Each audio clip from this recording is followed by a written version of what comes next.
ചരിത്രപ്രസിദ്ധമായ ആറന്മുള ഉത്രട്ടാതി ജലമേളയ്ക്ക് ജലഘോഷയാത്രയിൽ 52 പള്ളിയോടങ്ങളും മത്സര വള്ളംകളിയിൽ 50 പള്ളിയോടങ്ങളുമാണ് ജലപൂരത്തിൽ പങ്കുചേർന്നത്. വള്ളംകളി ഫൈനലിൽ എ ബാച്ച് വിഭാഗത്തിൽ കോയിപ്രം പള്ളിയോടവും ബി ബാച്ച് വിഭാഗത്തിൽ കോറ്റാത്തൂർ കൈത്തക്കോടി പള്ളിയോടവും വിജയികളായി. എ ബാച്ച് വിഭാഗത്തിൽ ഇടനാട്, ഇടപ്പാവൂർ, പേരൂർ എന്നീ പള്ളിയോടങ്ങൾ 2ഉം 3ഉം സ്ഥാനം നേടി. ജലഘോഷയാത്രയ്ക്ക് മുന്നോടിയായി ഉച്ചയ്ക്ക് 1:30 സത്രം പവലിയനിൽ നടന്ന പൊതുസമ്മേളനം ധനമന്ത്രി KN ബാലഗോപാൽ ഉദ്ഘാടനം ചെയ്തു.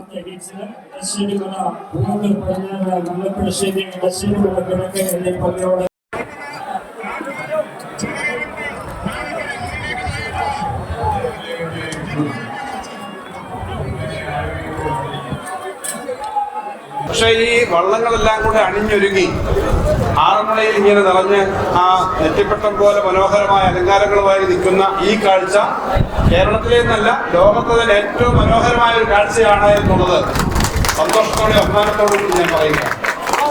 വള്ളങ്ങളുടെ പ്രത്യേകത തന്നെ മത്സരം നടക്കുമ്പോൾ ലോകത്ത് ഏറ്റവും കൂടുതൽ ആളുകൾ പങ്കെടുക്കുന്ന ടീമായി പങ്കെടുക്കുന്നത് വള്ളംകളികളാണ്.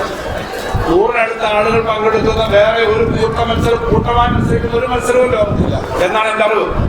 അത്രയേറെ ആളുകൾ ഒരേ താളത്തിൽ ഒരേ സമയത്ത് കൃത്യമായി തുഴയെറിഞ്ഞ് വരുന്ന ഇന്നത്തെ വള്ളംകളിയുടെ ചരിത്രം നമ്മുടെ നദീതട സംസ്കാരവും നമ്മുടെ കായലും കടലും എല്ലാം ചേർന്നിട്ടുള്ള പഴയകാല നമ്മുടെ നാടുവാഴികളുടെയും നാടുജീവിതത്തിന്റെയും ഭാഗമാണ്. അതിന്റെ ഭാഗമായിട്ട് യുദ്ധവും അന്നത്തെ നാട്ടിൻപുറത്തേക്ക് ആയുധങ്ങളുമായി രാജ്യത്തെ സംരക്ഷിക്കാൻ നടത്തുന്ന യുദ്ധത്തിന്റെയൊക്കെ ചരിത്രം ഇതിന്റെ ഭാഗമാണ്. ആ ചരിത്രമൊക്കെ കൂടുതൽ സജീവമായി മുന്നോട്ട് കൊണ്ടുവരുന്നതിന് ഇത്തരം വള്ളംകളികളും ഈ ആചാരങ്ങളും നമ്മളെ സഹായിക്കും. മന്ത്രിമാരായ വീണ ജോർജ്, സജി ചെറിയാൻ എന്നിവരും ചടങ്ങിൽ പങ്കെടുത്തു. ബി ബാച്ച് വിഭാഗത്തിൽ തോട്ടപ്പുഴശ്ശേരി, ഇടക്കുളം എന്നീ പള്ളിയോടങ്ങളാണ് 2ഉം 3ഉം സ്ഥാനം കരസ്ഥമാക്കിയത്. എ ബാച്ച് ലൂസേഴ്സ് ഫൈനലിൽ കിഴക്കൻ ഓതറ കുന്നേക്കോട്, ചിറയിറമ്പ് കീഴുക്കര എന്നീ പള്ളിയോടങ്ങൾ 1ഉം 2ഉം 3ഉം സ്ഥാനങ്ങൾ നേടിയപ്പോൾ ബി ബാച്ച് ലൂസേഴ്സ് ഫൈനലിൽ പ്രേം, തൈമറവുംകര, വൻമഴി, ചെന്നിത്തല എന്നീ പള്ളിയോടങ്ങളാണ് 1ഉം 2ഉം 3ഉം സ്ഥാനം കരസ്ഥമാക്കിയത്.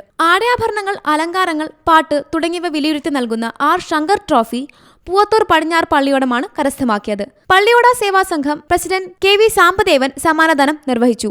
എ ബാച്ചിലും ബി ബാച്ചിലും 1ആം സ്ഥാനം നേടിയ പള്ളിയോടങ്ങൾക്ക് മന്നം ട്രോഫിയും സമ്മാനിച്ചു. Zee Malayalam news, Pathanamthitta. പുതിയ വാർത്തകളും വിശേഷങ്ങളും ഇനി വിരൽ തുമ്പിൽ. എല്ലാ ഡിജിറ്റൽ പ്ലാറ്റ്ഫോമുകളിലും ഇപ്പോൾ സീ മലയാളം ന്യൂസ് ലഭ്യം.